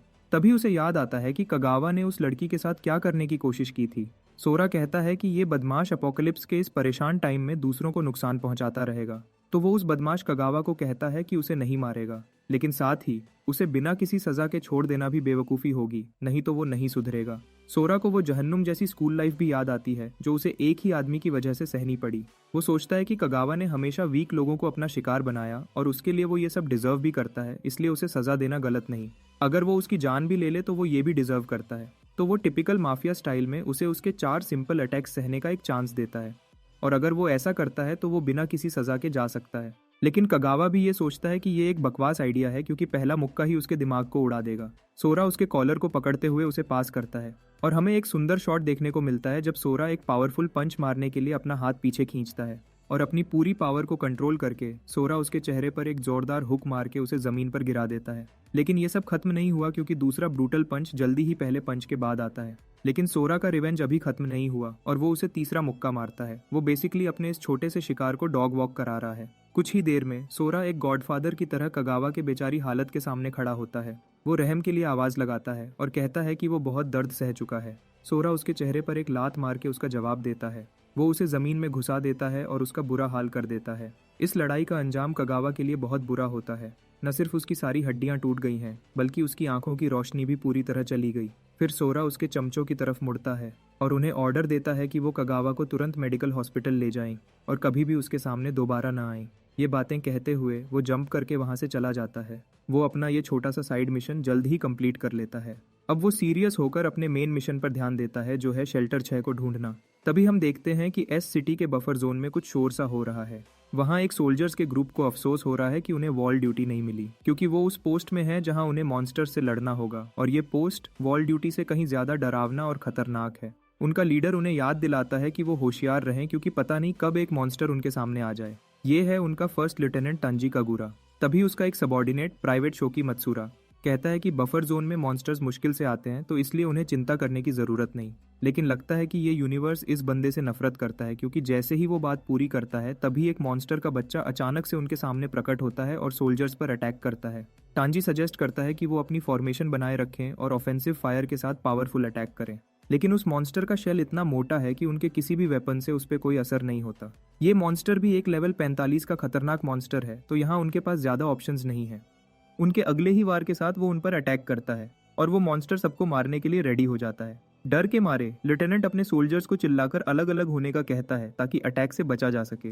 लेकिन मॉन्स्टर इतना तेजी से चलता है कि वो तुरंत एक सोल्जर को बीच से काट देता है, जिससे दूसरा सोल्जर एकदम डर जाता है और गुस्से से गोलियां बरसाने लगता है। जब वो मॉन्स्टर को नीचे गिराने में बिजी होते हैं, तभी उनमें से एक बहादुर सिपाही एक बॉक्स लेकर उस मॉन्स्टर की तरफ दौड़ता है, इस प्लान के साथ कि वो उस मॉन्स्टर को डिस्ट्रैक्ट करके उनसे दूर ले जाएगा। लेकिन जैसे ही वो उसके पास आता है तो मॉन्स्टर की आंख अजीब सी हो जाती है। तभी वो मॉन्स्टर उन पर हमला करना बंद कर देता है, जिससे वो सोल्जर्स हैरान हो जाते हैं। ऐसा लगता है जैसे वो मॉन्स्टर बेहोश हो रहा है, शायद कोई पावरफुल चीज आसपास है जिसके ऑरा से वो डर रहा है। सोल्जर्स को भी ऐसा ही फील होने लगता है। लेफ्टिनेंट को शक होता है कि ये शायद ये मॉन्स्टर किसी बहुत खतरनाक चीज से डर रहा है, और देखते ही देखते वो क्रैकन अजीब तरीके से रिएक्ट करता है और खुद को शील्ड करते हुए पीछे हट जाता है। सोल्जर्स के लिए ये काफी हैरानी की बात है, लेकिन इस मौके का फायदा उठाते हुए वो एक्सप्लोजिव्स से भरा बॉक्स उस मॉन्स्टर के चेहरे के पास छोड़ देते हैं, जिससे एक बड़ा धमाका होता है और मॉन्स्टर का जिस्म आग में जलने लगता है। इस वक्त सोल्जर्स दुआ कर रहे होते हैं कि ये मर जाए, लेकिन जब धुआं खत्म होता है तो वो देखता है कि मॉन्स्टर को एक खरोंच भी नहीं आई और वो बिल्कुल ठीक दिखता है। वो सब अब डर चुके हैं, क्योंकि उनका एक ही चांस बचा था जो नाकाम हो चुका है। सोल्जर हार मान लेते हैं और अपनी मौत को एक्सेप्ट कर लेता है। अचानक सोरा कहीं से क्रैश लैंडिंग करता है और मॉन्स्टर के चेहरे को बुरी तरह कुचल देता है। लेफ्टिनेंट थोड़ी देर सोचता है और समझता है कि ये डरावना इंसान ही वो पावरफुल चीज था जिसने इस मॉन्स्टर को आने से पहले से डरा दिया था। वो अपनी आंखों पर यकीन नहीं कर सकते थे कि इस बंदे ने एक ही अटैक में मॉन्स्टर को खत्म कर दिया। यहाँ तक कि इस दुनिया के सबसे पावरफुल एस रैंक्स भी इतनी पावर के साथ अटैक करते हुए कम ही नजर आते हैं। उन्हें समझ नहीं आता कि ये कौन है, क्योंकि उन्होंने सोरा का चेहरा पहले कभी नहीं देखा। लेकिन लेफ्टिनेंट उसके बारे में ज्यादा जानना चाहता है, तो वो अपना इंस्पेक्शन स्किल एक्टिवेट करने की कोशिश करता है। लेकिन उसे अचानक शॉक हो जाता है जब वो देखता है कि सिस्टम उसे चुप रहने को कहता है, क्योंकि वो सोरा की इन्फॉर्मेशन ढूंढ नहीं पा रहा। उसे उसकी इन्फॉर्मेशन ढूंढने की कोशिश में ऐसा शॉक लगता है कि लेफ्टिनेंट का दिमाग ही घूम जाता है और उसके सबॉर्डिनेट्स चिंता में पड़ जाते हैं। ये सब तमाशा देखते हुए सोरा को कुछ पता ही नहीं कि क्या चल रहा है। सोरा को उसकी जरा भी चिंता नहीं है। वो बस एक सोल्जर से एक सवाल पूछता है। वो उससे शेल्टर 6 के बारे में पूछता है कि वो यहाँ से कितनी दूरी पर है। तभी उस सोल्जर से पता चलता है कि शेल्टर यहाँ से 50 किलोमीटर दूर है, लेकिन वहां तक जाने के लिए एरिया एक्स रीजन से गुजरना होगा। सोरा ने ऐसा नाम पहले कभी नहीं सुना था। वो उस बारे में पूछता है तो उसे पता चलता है कि ये वो एरिया है जो मॉन्स्टर्स को एक जगह रोकने के लिए बनाया गया है। बहुत से हंटर्स अभी इस जोन में लड़ रहे हैं। सोरा को ये भी पता चलता है कि इस दुनिया में मॉन्स्टर्स को मारने पर हंटर्स उनकी बॉडी से अलग अलग रिवॉर्ड्स कलेक्ट कर सकते हैं। ये बिल्कुल एक गेम जैसा है। लेकिन वो इस दुनिया के पावर रैंकिंग सिस्टम को समझने के लिए वो सोल्जर से पूछता है कि child of Kraken monster ranking के हिसाब से कितना पावरफुल होगा। सोल्जर उसे बताता है कि ये एक लेवल 45 का मॉन्स्टर था, तो इसे हराना कोई आसान बात नहीं है। लेकिन सोरा थोड़ा निराश हो जाता है। उसे ये बात सोचकर काफी अजीब लगता है कि इतने सारे ट्रेंड सोल्जर भी इस वीक मॉन्स्टर को नहीं मार सकते थे। तो वो सोचता है कि एरिया एक्स में इस लेवल के कितने मॉन्स्टर्स होंगे। सोल्जर निराश होकर जवाब देता है कि वहाँ 100 से ज्यादा मॉन्स्टर्स हैं, क्योंकि अगर ये हजारों में होते तो इंसानियत अब तक खत्म हो चुकी होती। सोरा ने वो सब सुन लिया है जो वो जानना चाहता था, तो अब उसका चलने का टाइम आ चुका है। सोल्जर उससे आखिरी रिक्वेस्ट करने के लिए हिम्मत करता है। वो चाहता है कि सोरा तुरंत एरिया एक्स जाए, क्योंकि वहाँ उन्हें हर तरह की हेल्प चाहिए और उस जैसा ताकतवर हंटर बहुत सी तबाहियों को रोक सकता है। वैसे देखा जाए तो सोरा वैसे भी एरिया एक्स से बचकर नहीं जा सकता था, क्योंकि शेल्टर 6 तक जाने का सबसे छोटा रास्ता उसी से होकर जाता है। तो वो उसकी रिक्वेस्ट मान लेता है और कहता है कि वो किसी भी मॉन्स्टर को खत्म कर देगा जो बदकिस्मती से उसके रास्ते में आएगा। सोरा वहां से चला जाता है और इस पोस्ट में सब खुद को संभालने लगते हैं। तभी सब देखते हैं कि लेफ्टिनेंट लड़ाई के बाद आखिर होश में आता है। किसी ने इतना खास ख्याल नहीं रखा, क्योंकि ऐसा नहीं कि वो 3 दिन तक बेहोश रहा था। ये बंदा सिर्फ 10 मिनट के लिए बेहोश हुआ था और खुशकिस्मती से उन्होंने मॉन्स्टर से रिकवरी पोशंस भी छीन ली थी। लेफ्टिनेंट उस बंदे के बारे में पूछता है जिसने उनके ग्रुप को बचाया था। तभी लेफ्टिनेंट को पता चलता है कि सोरा नॉर्थ की तरफ गया है। पहले तो वो इस बात को एक्सेप्ट कर लेता है, लेकिन जब वो इस बात के बारे में सोचता है तो उसे एकदम शॉक लगता है कि उसने अभी क्या सुना है। वो कहता है कि वो इतना पागलपन भरा काम क्यों कर रहा है। तभी उसका सबॉर्डिनेट उसे समझाता है कि ये मिस्टीरियस बंदा शेल्टर 6 जाना चाहता था, इसलिए उसे अपनी मंजिल तक पहुंचने के लिए एरिया एक्स से गुजरना होगा। लेकिन शॉक करने वाली बात यह है कि सोरा को इसकी जरा भी परवाह ही नहीं थी। वो बस बिना डर के आगे बढ़ गया, क्योंकि सोरा अलग ही इंसान बन चुका है। खैर, लेफ्टिनेंट को ये सिचुएशन बहुत अर्जेंट लगती है और तभी वो अपने सबॉर्डिनेट को कमांड सेंटर से कांटेक्ट करने का ऑर्डर देता है। वो सोचता है कि सोरा को गए हुए अभी सिर्फ 10 मिनट ही हुए हैं, तो शायद हालात इतने बुरे नहीं हुए होंगे। ऑर्डर मिलते ही कमांड सेंटर को मैसेज जल्द ही फॉरवर्ड कर दिया जाता है, लेकिन उसका सबॉर्डिनेट समझ नहीं पाता कि इतनी जल्दी क्यों इन्फॉर्म कर रहे हैं। इस पर लेफ्टिनेंट समझाता है कि ये ऑपरेशन पहले वाले से अलग है और वैसे ये क्लासिफाइड इन्फॉर्मेशन है, इसलिए वो उन्हें इसके बारे में ज़्यादा नहीं बता सकता। लेकिन वो एरिया एक्स के बारे में इतना बता सकता है कि ये असल में वो एरिया नहीं है जहाँ मॉन्स्टर्स को रोकना होता है, बल्कि ये एक पूरा बॉम्बिंग जोन है। दूसरी तरफ सेंट्रल कमांड सेंटर में उन्हें कॉल मिलती है। तभी एक ऑपरेटर रिपोर्ट करता है कि उन्हें एक इमरजेंसी कॉल मिली है। Central commander Renji Kumagaya call accept करता है और ऑपरेटर उन्हें लाइन पर डाल देता है। कॉल लेफ्टिनेंट काजूरा ने की है, जिसके पास एक अर्जेंट रिपोर्ट है। वो उन्हें एक मिस्टीरियस हंटर के बारे में बताता है जो अनजाने में बॉम्बिंग जोन की तरफ जा रहा है। लेकिन कमांडर उसकी इस रिपोर्ट को अच्छा रिस्पॉन्स नहीं देता और उस पर एक्शन लेने के बजाय वो सारी प्रॉब्लम बस लेफ्टिनेंट के कंधों पर डाल देता है और कहता है कि उसकी अपनी गलती है। लेकिन कागुरा साफ कहता है कि उसने एक इमरजेंसी ब्रॉडकास्ट इसलिए किया है ताकि वो उस मिस्टीरियस हंटर के बारे में इन्फॉर्म कर सके। उसे एक बात कंफर्म है कि ये हंटर बहुत पावरफुल है, तो वो उसकी ज़िंदगी को बचाना चाहता है। कमांडर को भी पता चलता है कि ये मिस्टीरियस हंटर काफ़ी पावरफुल है, लेकिन वो उसके कहने पर कैसे ये बात मान सकता है, तो वो उसके लेवल के बारे में पूछता है। लेकिन असल में लेफ्टिनेंट भी इसका जवाब नहीं दे सकता, क्योंकि उसे उसके बारे में सिस्टम से कोई इन्फॉर्मेशन नहीं मिली। ये सुनकर कमांडर को लगता है कि शायद लेफ्टिनेंट बकवास कर रहा है। वो एक अननोन लेवल वाले हंटर को बॉम्बिंग जोन में जाने देने के लिए एक इमरजेंसी ब्रॉडकास्ट नहीं होने दे सकता, और सेक्रेटरी भी मानता है कि मैसेज जाने से पहले ही वो मारा जाएगा। तभी कमांडर उस लेफ्टिनेंट की बकवास डिमांड सुनकर उसके चेहरे पर हंसता है। तभी वो अपने दोस्तों की तरफ मुड़ता है और कहता है कि उसके सबॉर्डिनेट्स काफ़ी अजीब बिहेव कर रहे हैं। यहाँ तक कि ये मोटा अपने दोस्तों को कहता है कि इस लेफ्टिनेंट की वजह से ऑपरेशन रुकने वाला था, इसलिए वो इसके बारे में हायर अप्स को रिपोर्ट करना चाहता है और वो हायर अप्स को रिपोर्ट करने का प्लान बनाता है। उस ऑपरेशन की इंचार्ज औरत असल में वेस्टर्न कमांड एमी तोनोसाकी है और वो ये बात सुन के हैरान है कि कमांडर पोटैटो सिर्फ उसके प्लान को खराब करने के लिए अपने ग्रुप को नीचे लाने के लिए तैयार है। वो एक जोकर से ज्यादा कुछ नहीं है। लेकिन वो सोचती है कि कागुरा कभी किसी अनजान के सपोर्ट के लिए नहीं बोलेगा। उसे पता है कि वो तब तक नहीं बोलता जब तक उसे अपनी गट फीलिंग पर सच में भरोसा ना हो। ये उसे सोचने पर मजबूर करता है कि ये मिस्टीरियस हंटर असल में कितना पावरफुल है। दूसरी तरफ लेफ्टिनेंट से और सब्र नहीं हो रहा और वो वेट कर रहा है। तभी वेस्टर्न कमांडर आखिर में अपना फैसला कर लेती है और एक कमांडर की पावर यूज करते हुए वो लेफ्टिनेंट की रिक्वेस्ट एक्सेप्ट करने का सोचती है और भरोसा करती है कि कागुरा उनके प्लान्स में रुकावट नहीं डाल रहा। वो उसकी रिक्वेस्ट को पूरा करने के लिए तैयार है, लेकिन अगर ये रुकावट बना तो वो उसके लिए ये दुनिया नरक बना देगी। तोनोसाकी ने ये सब मेजर पोटैटो से सपोर्ट हासिल करने के लिए कहा है, जो उसके इस ऑर्डर की वजह से गुस्सा था। लेकिन आखिर वो पूछता है कि आखिर ऐसी क्या बात है कि वो उनके साथ इस सब में शामिल हो। तभी उसे मनाने के लिए कागुरा तुरंत ये बात बताता है कि इस मिस्टीरियस हंटर ने एक लेवल 45 मॉन्स्टर को एक ही अटैक में मार दिया था। ये बात तोनोसाकी के लिए एक बड़ा झटका है और उसे शक होता है कि शायद ये मिस्टीरियस हंटर मिलिट्री का कोई सीक्रेट एस रैंक हो सकता है। लेकिन कमांडर पोटैटो को लगता है कि ऐसा नहीं हो सकता, क्योंकि उसकी इन्फॉर्मेशन के मुताबिक सारे एस रैंक हंटर्स अभी बिजी हैं। तो वो उस बंदे के लेवल के बारे में और इन्फॉर्मेशन मांगते हैं और तभी कागुरा से पूछते हैं कि वो अपना फेमस इंस्पेक्शन स्किल क्यों नहीं यूज कर सका। लेफ्टिनेंट उन्हें समझाता है कि उसने वो कोशिश की थी, लेकिन ये देखकर शॉक हुआ कि उस हंटर से रिलेटेड कोई डेटा ही नहीं है। वो एक अनरजिस्टर्ड हंटर है। और हैरानी की बात यह है कि जैसे ही लेफ्टिनेंट ने स्किल यूज की तो उसके इफेक्ट की वजह से वो थोड़ी देर के लिए बेहोश हो गया। लेकिन इस बात से कमांडर को एक ही बात समझ आती है और वो ये कि उस मिस्टीरियस हंटर का लेवल 100 से भी ऊपर है। ये सोचकर उन्हें टेंशन होने लग जाती है। भले ही वो सोरा की पावर से काफी इम्प्रेस हुए हैं, लेकिन फिर भी उन्हें किसी बात का डर है। कुमागावा को लगता है कि ब्रॉडकास्ट रिलीज करने के लिए ये इतना खास रीजन नहीं है, और वो कमांडर के साथ अग्री करने के लिए आगे बढ़ता है। ईस्टर्न कमांडर नोबुओ युआसा भी यही कहता है। उसका मानना है कि ऐसा करना खतरनाक होगा, क्योंकि हजारों ट्रूप्स पहले से ही कई जोन्स में एक बड़े ऑपरेशन के लिए डिप्लॉय किए जा चुके हैं। बॉम्बिंग जोन में ट्रूप्स को भेजने का असली रीजन वहां के बचे हुए मॉन्स्टर्स को खत्म करना था, जो जोन में इंजर्ड होकर रह गए थे।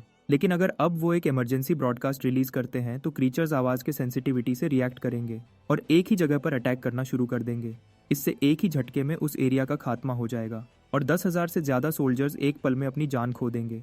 एक इंसान की जिंदगी बचाने के लिए हजारों सोल्जर्स की जिंदगी दांव पर लगाना बहुत बड़ा रिस्क है, चाहे ये बंदा कोई पावरफुल एस रैंक ही क्यों ना हो। उसकी बातें सुनकर लेफ्टिनेंट मायूसी में चला जाता है और अब उसे लगता है कि टोनोसाकी बीच में आएगी और उसकी हेल्प करेगी। लेकिन थोड़ी देर सोचने के बाद वो अपना मुंह खोलती है और लेफ्टिनेंट की रिक्वेस्ट को पूरी तरह से रिजेक्ट देती है, ये मानते हुए कि इस तरह का ऑपरेशन करना बेवकूफ़ी है। और ये फैसला फाइनल हो जाता है और कॉल तुरंत खत्म कर दिया जाता है। ये लेफ्टिनेंट के हौसले को और कम कर देता है। वो गुस्से से डिवाइस को पकड़ लेता है। उसने जितना हो सकता था उतना कोशिश की, लेकिन बदकिस्मती से चीज़ें उसके हिसाब से नहीं चल सकीं। लेकिन अचानक उसका सबॉर्डिनेट उसके बकल पर कीज देखता है और जल्दी से उन्हें छीन लेता है। कागुरा ये देखकर शॉक में होता है, लेकिन उसके रिएक्ट करने से पहले ही वो आदमी गाड़ी में चढ़ने के लिए निकल जाता है। बॉम्बिंग होने में सिर्फ 6 मिनट बचे हैं, तो वो सोचता है कि इस सिचुएशन के बारे में कुछ करने के लिए इतना टाइम काफ़ी है। कागुरा के ऑर्डर्स के बाद भी शोकी मत्सुरा उसके ऑर्डर्स इग्नोर करता है और मिलिट्री व्हीकल चुराकर अपने आप एक मिशन पे चला जाता है। लेफ्टिनेंट के ऑर्डर इग्नोर करने के लिए उस बंदे के लिए बाद में बड़ी प्रॉब्लम्स हो सकती हैं, लेकिन कागुरा भी उसके पीछे भागकर उसका मिशन खराब नहीं करना चाहता। वो कहता है कि एक सोल्जर के तौर पर उसके सबॉर्डिनेट ने अपना फैसला खुद लिया है। दूसरी तरफ मत्सुरा पेडल पर जोर दे रहा है और गाड़ी भगा रहा है ताकि उस मिस्टीरियस हंटर तक जल्दी से जल्दी पहुंच सके। लेकिन एक चीज जो मत्सुरा को उस टाइम नहीं पता थी, वो ये थी कि जिस आदमी को वो बचाने की कोशिश कर रहा था वही एक दिन बनने वाला था पूरी इंसानियत का हीरो। लेकिन काफी दूर जाने के बाद भी मत्सुरा की कोशिशें बेकार जाती हैं, क्योंकि वो सोरा को ट्रैक नहीं कर पाता। वो एक गाड़ी में होने के बाद भी उस हंटर को ट्रैक नहीं कर पाया। इस बात से उसे अंदाजा होता है कि ये बंदा उसके व्हीकल से भी तेजी से काफी फास्ट है। तभी वो देखता है कि एरिया एक्स उसके बिल्कुल सामने है, तो वो सोचता है कि क्या सोरा की अटेंशन खींचने के लिए जोर से स्पीकर्स बजाना अच्छा आइडिया होगा या नहीं। लेकिन ऐसा करने से मॉन्स्टर्स को अट्रैक्ट करने का भी काफी खतरा है। लेकिन मत्सुरा अपने डिसीजन पर अड़ा है और इस ऑपरेशन में पूरी तरह से जान लगा देता है। उसे लगता है कि वो मिलिट्री वालों को निराश करेगा, लेकिन अगर देखा जाए तो जिस तरह ये बंदा चल रहा है, ये एक सच्चा सोल्जर है। तभी माइसी को हिचकिचाते हुए पकड़ता है। आखिर में वो एक जोरदार आवाज में उस हंटर को वार्निंग देते हुए बॉम्बिंग जोन के बारे में बताता है और तुरंत वहां से निकलने की रिक्वेस्ट करता है। लेकिन इस टाइम सोरा मॉन्स्टर्स को तबाह करने में बिजी होता है और जैसे ही उसे ये वार्निंग सुनाई देती है तो समझ आता है कि शायद इसलिए उसे यहाँ कोई हंटर्स नहीं दिखे। उसने वहाँ मॉन्स्टर्स की पिटाई करके उनका बुरा हाल कर दिया है। वो जितना भी पावरफुल क्यों ना हो, लेकिन एक न्यूक्लियर बॉम्ब से बचना आसान नहीं होगा, तो वो सेफ रहना चूज करता है। तभी उसे उस सिपाही का ख्याल आता है और वो सोचता है कि वो उसे मरने के लिए अकेला नहीं छोड़ सकता। आखिर उस सिपाही ने अपनी जान खतरे में डालकर उसे ये मैसेज दिया है, लेकिन शायद वो लेट हो चुका है, क्योंकि मॉन्स्टर्स पहले से ही उस बेचारे सिपाही के पास पहुंच चुके हैं। ये सब उस आवाज़ की वजह से अट्रैक्ट हुए हैं। मॉन्स्टर्स को देखते ही वो पूरा पेडल दबाकर रिवर्स में निकलने लगता है। लेकिन उसे ये जानकर अब भी चिंता हो रही है कि हंटर अब भी वहाँ है और बॉम्बिंग जोन से बाहर नहीं निकला, जब तक सोरा एकदम उसके सामने आ जाता है और उसे हैरान कर देता है। वो उससे उस मैसेज के बारे में पूछता है कि वो मैसेज सच है, लेकिन अब टाइम पूरा हो चुका है। और तभी न्यूक्लियर बॉम्ब्स आसमान से बारिश की तरह गिरने लगते हैं और उस बॉम्बिंग जोन को एक नरक की तरह तबाह कर देते हैं। उन बॉम्ब्स की वजह से शॉकवेव बनती है और हर तरफ से मलबा उड़कर इनकी तरफ आता है, लेकिन सोरा उन्हें आसानी से रोक लेता है और उसे रोकने के लिए सोरा को ज्यादा ताकत भी नहीं लगानी पड़ी। कमांड सेंटर में उस फैट मेजर जनरल को बॉम्बिंग के सक्सेसफुल होने की पूरी कंफर्मेशन मिलती है। उसके बाद वो मॉन्स्टर्स के हाल के बारे में अपडेट देखना चाहता है ताकि वो अगला स्टेप उठा सके। वो ड्रोन से मिली हुई इन्फॉर्मेशन से कंफर्म करते हैं कि वहाँ इंसानों के कोई निशान नहीं है, लेकिन मॉन्स्टर्स का क्या। वो सब ये देखकर शॉक हो जाते हैं कि वो बॉम्बिंग से बच गए और न सिर्फ बचे हैं बल्कि एकदम ठीक ठाक दिख रहे हैं। ये देखकर मेजर जनरल और दूसरे कमांडर्स के होश उड़ जाते हैं, क्योंकि ये उनके लिए एक खतरनाक न्यूज़ है।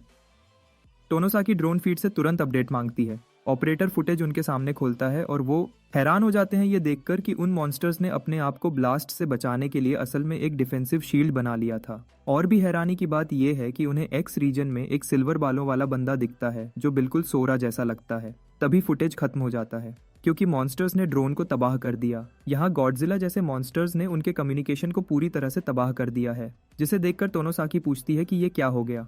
तभी उन्हें एक बात समझ में आती है। उसे लगता है कि शायद मॉन्स्टर्स को पता था कि उन्हें ड्रोन्स के थ्रू मॉनिटर किया जा रहा है। इसका मतलब है कि वो काफी इंटेलिजेंट हो चुके हैं और उन्हें ये भी पता है कि आगे क्या होने वाला है। ये देखते हुए ईस्टर्न कमांडर भी गैरिसन एरिया से सोल्जर्स के तुरंत इवैक्यूएशन का ऑर्डर देता है। उसका ऑर्डर है कि वो एक साथ पीछे हटें ताकि वॉल्स को मेंटेन किया जा सके और मॉन्स्टर्स उन्हें तोड़ ना सकें। लेकिन तभी उन्हें एक अजीब न्यूज़ मिलती है जिससे उन्हें डर लग जाता है। ऑपरेटर उन्हें और न्यूज़ रिपोर्ट करती है और कहती है कि मॉन्स्टर्स का टारगेट असल में वॉल्स नहीं बल्कि कुछ और है। टोनोसाकी क्यूरियस होती है कि वो किस चीज़ के लिए आ रहे हैं। तभी ऑपरेटर उन्हें बताती है कि मॉन्स्टर्स का टारगेट एरिया B-22 है। ये वही जगह है जहां मिस्टीरियस हंटर गायब हुआ था। ये सब सुनकर कमांडर्स को लगता है कि उन्हें जल्दी एक्शन लेना होगा। तभी टोनोसाकी तुरंत अपने ड्रोन्स को उसी लोकेशन पर भेजने का ऑर्डर देती है ताकि उन्हें और फुटेज मिल सके कि मॉन्स्टर्स क्या कर रहे हैं। दूसरी तरफ मत्सूरा वहां सोरा को देखकर शॉक्ड हो जाता है। उसे यकीन नहीं होता कि इतनी खतरनाक बॉम्बिंग के बाद भी सोरा सही सलामत है। पहले तो वो समझ नहीं पाता कि क्या रिएक्शन दे, क्योंकि उसने पहले कभी इतना पावरफुल हंटर नहीं देखा था। लेकिन वो बस खुश है कि वो जिंदा है, जबकि सोरा उसे याद दिलाता है कि वो बहुत जल्दी खुशियां मना रहा है क्योंकि मॉन्स्टर्स अब भी जिंदा हैं और शायद वो उन पर अटैक करने वाले हैं। अचानक एक ड्रोन उनकी तरफ आकर गिरता है, लेकिन सोरा मत्सूरा की जान बचा लेता है। यहाँ तक कि उसका प्राइवेट भी हैरान है कि ये यहाँ कैसे आया और सोचता है कि क्या मॉन्स्टर्स ने ड्रोन पर अटैक किया या कोई और बात है। लेकिन सोरा बिल्कुल बेफिक्र है। तभी वो मॉन्स्टर्स के एक ग्रुप को उनकी तरफ आते हुए देखता है। दूसरी तरफ मत्सूरा का ये देखकर होश उड़ जाता है क्योंकि उनका सामना लेवल 50 से ऊपर के मॉन्स्टर्स से होने वाला है। ये इस दुनिया का सबसे पावरफुल मॉन्स्टर ग्रुप है जिसके कॉलोसल लीडर का पावर लेवल 90 तक है। और तो और न्यूक्लियर बॉम्ब गिरने के बाद भी उन मॉन्स्टर्स पर एक खरोंच भी नहीं आई। अब उन्हें कोई नहीं रोक सकता। मत्सूरा अपनी मौत को एक्सेप्ट कर लेता है, जबकि सोरा बिल्कुल चिल है और वो कुछ और सोच रहा है। वो सोचता है कि अगर न्यूक्लियर बॉम्ब्स इन हरामखोरों को नहीं मार सके तो उन्हें मौत के घाट उतारने की जिम्मेदारी खुद लेगा। तभी वो जंप करने के लिए रेडी होता है और दूसरे सोल्जर को छुपने के लिए कहता है। और एक फ्लैश में सोरा मॉन्स्टर्स के सामने से ऐसे गुजर जाता है जैसे वो उसके लिए कार्डबोर्ड के पीसेस हों। सबसे पहले वो उनके कॉलोसल लीडर को टारगेट करता है। उसके पास आते ही मॉन्स्टर उस पर अपने एक अटैक से वार करता है, लेकिन इस अटैक का सोरा पर कोई डैमेज नहीं होता, बल्कि सोरा मॉन्स्टर को पकड़ लेता है, बिल्कुल एक पावरफुल बेयर बॉय की तरह जो बिल्कुल भी नहीं हिलता। इसके बाद वो आगे बढ़ता है और मॉन्स्टर के चेहरे को टारगेट करता है और एक पावरफुल पंच मारने के लिए रेडी होता है। अटैक कनेक्ट होता है और लिटरली एक ही वार में सोरा उस जायंट मॉन्स्टर का सिर उड़ा देता है। लेकिन सोरा को एकदम शॉक होता है जब वो उसी लड़के से टकराता है जो ड्रोन फुटेज में देखा गया था। शॉक वाली बात यह है कि सोरा इस मिस्टीरियस बंदे की प्रेजेंस को फील भी नहीं कर सका। वो बिल्कुल सोरा का लंबे बालों वाला डुप्लीकेट लगता है। इस मिस्टीरियस बंदे के पास शायद कोई मॉन्स्टर ट्रांसफॉर्मिंग एबिलिटी है। और तभी सोरा हैरान होता है ये देखकर कि किस तरह उसने जायंट मॉन्स्टर को जिंदा किया और दोनों उसे शैतानी नज़र से घूरने लग जाते हैं। ये सीन देखकर किसी की भी बॉडी कांप उठेगी। उसके बाद वो सोरा को एबिस का कीड़ा कहता है और सोरा को उसकी पावर्स वापस करने का कहता है। लेकिन सोरा को बिल्कुल नहीं पता कि ये बंदा क्या बात कर रहा है। वो स्ट्रेंजर बस उसे देखकर स्माइल करता है और कहता है कि सोरा ने दूसरों की पावर चुराई है, इसलिए इस जुर्म की सजा के तौर पर अपनी जान से हाथ धोना होगा। अचानक जमीन से ढेर सारे स्पीयर्स निकलते हैं, लेकिन वो सोरा की स्किन को डैमेज करने के लिए काफ़ी नहीं है। वो सोचता है कि अगर ये उसके अटैक्स इस लेवल के होंगे तो ये सब सोरा के लिए बहुत आसान होने वाला है। तभी जायंट मॉन्स्टर अपने हाथ से सोरा को कुचलने की कोशिश करता है और मिस्टीरियस आदमी की नज़र एक और ड्रोन पे पड़ती है। उस ड्रोन को देखकर वो सोचता है कि क्या वो उस पर नज़र रख रहे हैं। यहाँ सोरा एक हीरो बना हुआ है, उसे ज़रा भी डर नहीं लगता और वो भागने की कोशिश भी नहीं करता, बल्कि एक हाथ से उस जायंट का हाथ पकड़ लेता है। वो मॉन्स्टर से और पावर यूज़ करने का कहता है क्योंकि उसे मारने के लिए इससे कहीं ज़्यादा पावर चाहिए। ये कहते हुए सोरा तेजी से एक और अटैक लॉन्च करता है, लेकिन तभी वो हैरान हो जाता है। वो देखता है कि वो बंदा अचानक हवा में गायब हो जाता है और किसी और जगह पर टेलीपोर्ट हो जाता है। उस मिस्टीरियस फिगर ने लड़ाई छोड़ने का फैसला किया क्योंकि वो नहीं चाहता कि इंसान उसे मॉनिटर करें। वो आसमान में छोटे छोटे ड्रोन्स के होने से परेशान होता है। तभी वो एक मॉन्स्टर को ड्रोन को गिराने का ऑर्डर देता है। उसके बाद वो हर एक मॉन्स्टर को ऑर्डर देता है कि वो इस एरिया के हर सर्वाइवर को खत्म कर दे। उस ड्रोन को असल में एक बंदा कहीं छुपकर ऑपरेट कर रहा था, लेकिन आखिरकार उसने अपना एक मिशन पूरा कर लिया। उसने इस बात का पता लगाना था कि मॉन्स्टर्स ने अपना रास्ता क्यों बदला। अब उसे पता चल चुका है कि ये सब एक बंदे की वजह से है जिसने बॉम्बिंग जोन के सबसे पावरफुल मॉन्स्टर ग्रुप को अकेला ही निपटा दिया। वो बंदा अपने कमांडर को इन्फॉर्म करना चाहता है। तभी अचानक एक मॉन्स्टर उसकी लोकेशन ढूंढ लेता है और अंदर घुसकर तबाही मचाता है। ये कमीना मॉन्स्टर शैतान की तरह हंसता है और इन वीक इंसानों की मौत का मजा लेता है। इस सिचुएशन को देखकर सोरा को मत्सुरा की वो रिक्वेस्ट याद आती है जो उसने पहली दफा मिलने पर उससे की थी। उसने कहा था कि उसे सोरा जैसे हंटर्स की हेल्प चाहिए। और तो और सोरा तक एक मैसेज पहुंचाने के लिए उसने अपनी जान खतरे में डाली थी। वो सोल्जर अब भी अपनी गाड़ी को दोबारा चलाने के लिए कोशिश कर रहा है। एक बार फिर सोरा इस भयानक लड़ाई को खत्म करने का फैसला करता है। वो सोचता है कि मॉन्स्टर्स के ग्रुप को खत्म करने के लिए पहले उनके लीडर को टारगेट करना होगा और लोगों की जान बचाने के लिए सोरा से जितना हो सके उतने मॉन्स्टर्स को मारना जरूरी है। तभी कॉलोसल मॉन्स्टर सोरा पर अटैक करने की कोशिश करता है, लेकिन सोरा उस अटैक को रोक देता है। उसे फील होता है कि मॉन्स्टर की पावर्स उस मिस्टीरियस बंदे के साथ मिलने के बाद काफी बढ़ गई हैं और तभी वो बंदा जमीन के शैडो से बाहर निकलता है। लेकिन इस बार सोरा हैरान है कि वो अपने ही डुप्लीकेट को देख रहा है। ये मिस्टीरियस इंसान एक पावरफुल ब्लैक ऑरा छोड़ता है। वो इतना भयानक होता है कि इसे देखते ही सोरा भी समझ सकता है कि ये उसके लिए प्रॉब्लम बन सकता है। उसका दुश्मन आगे बढ़ता है और सोरा को मारने की कोशिश करता है, लेकिन सोरा का लक अच्छा होता है और वो उस स्विंग से बच जाता है और बदले में न सिर्फ वो अपने दुश्मन का हाथ तोड़ देता है बल्कि उसकी डार्क सोर्ड भी पकड़ लेता है। इसके साथ ही सोरा उसका हाथ काटने के लिए जल्दी से वो तलवार चलाता है, लेकिन उसका अटैक वेस्ट हो जाता है क्योंकि इससे पहले कि अटैक सही से कनेक्ट हो उसका दुश्मन कहीं और गायब हो जाता है, डार्क ब्लेड की पावर को फील करते हुए। सोरा को लग रहा है कि कुछ बुरा होने वाला है क्योंकि ये पावर एबिस की एनर्जी से मैच हो रही है। सोरा जब उसकी तलवार ले लेता है तो वो मिस्टीरियस बंदा गुस्सा हो जाता है और सोरा को चोर कहता है जो सिर्फ दूसरों की पावर चुराता है। लेकिन सोरा जल्दी समझ जाता है कि ये लड़ाई एक अटैक में खत्म नहीं होगी और उसके लिए अभी सबसे जरूरी काम उस सोल्जर को सेफली यहाँ से निकालना है। तो वो मत्सुरा से पूछता है कि क्या उसे ऊंचाई से डर तो नहीं लगता। ये कहकर वो लिटरली उसकी कार उठाकर ले जाता है। उसे जाते देख मिस्टीरियस फिगर उस पर एक खतरनाक डेथ बॉल छोड़ता है जैसे ड्रैगन बॉल में गोकू फेंकता था और कहता है कि पावरफुल लोगों का मिशन सबसे पावरफुल बनना होता है, न कि कमजोर लोगों को बचाना। ये कहकर वो सोरा की तरफ अटैक कर देता है। सोरा समझ जाता है कि इस तेज अटैक से भागना पॉसिबल नहीं, तो वो कार को नीचे रखता है और सीधा इसका सामना करने का फैसला करता है। वो अपनी सारी एनर्जी को एक ही पंच में डाल देता है। जैसे ही उसका पंच उस अटैक से कनेक्ट होता है तो वो डेथ बॉल बस गायब सा हो जाता है और उसके अंदर अपना असली कोर सेंटर में दिखा देता है। सोरा जब उस अटैक से निपटने की कोशिश में बिजी होता है तभी मत्सुरा की कार पर काफी सारी शैडो स्पाइक्स का हमला हो जाता है। सोरा जल्दी से उसे कार से बाहर निकलने का कहता है, लेकिन मत्सुरा की डर के मारे जान निकली जा रही है। डर के मारे उससे हिला भी नहीं जाता और तभी वो कांटे उस कार को हर दिशा से पूरी तरह छेद देते हैं, जिसे देखकर ऐसा लगता है कि उस गाड़ी के अंदर बैठा इंसान भी मर चुका होगा। लेकिन तभी वो मिस्टीरियस आदमी सोरा को याद दिलाता है कि उसे फिक्र करने की कोई ज़रूरत नहीं, वो आराम से उसके अटैक से निपट सकता है। वो साथ ही कहता है कि उसने मत्सुरा को जान से नहीं मारा, बल्कि उसने उसे अपना एक पपेट बना दिया है। वो मत्सुरा की लाश पर अपनी नेक्रोमेंसी स्किल को यूज़ करता है। ये कमीना इंसान चाहता है कि सोरा अपने हर प्यारे इंसान को खोने का डर फील कर सके। वो कहता है कि अबिस के सीड चुराने के लिए ये उसकी सज़ा है। ये सीन उसे कगावा की याद दिलाता है कि कैसे वो हाई स्कूल में कमज़ोरों को तंग करके एंजॉय करता था। ये शैतान ही उस कगावा से अलग नहीं जो वीक लोगों को मारकर एंजॉय करते हैं। तभी सोरा का दुश्मन एक खतरनाक ऑब्सिडियन स्टॉर्म छोड़ता है जिसमें बिजली जैसे तेज स्पाइक होते हैं जो सोरा की स्किन को जलाते हुए डैमेज करते जाते हैं। लेकिन सोरा अब खेलना बंद करता है और वो सीरियस हो जाता है। उसे फ्लैशबैक्स आते हैं कि इस तरह के लोग हमेशा बुरे ही होते हैं और उन्हें मारना ही बेहतर होता है। एक ही पंच से वो मत्सुरा की गाड़ी को रोकने वाले स्पाइक्स को तबाह कर देता है और मत्सुरा को भी पकड़ लेता है। लेकिन बदकिस्मती से मत्सुरा अब सिर्फ एक ज़ॉम्बी बन चुका है। वो उसे शैतानी नज़र से देखता है और उसे ढेर सारे पंचेज मारता है। सोरा ये देखकर बहुत दुखी होता है और उसे गाड़ी के अंदर बंद कर देता है। उसे इस बात का बहुत अफसोस है कि एक बेकसूर सिपाही को इस सब का सामना करना पड़ा और अपनी जान देनी पड़ी।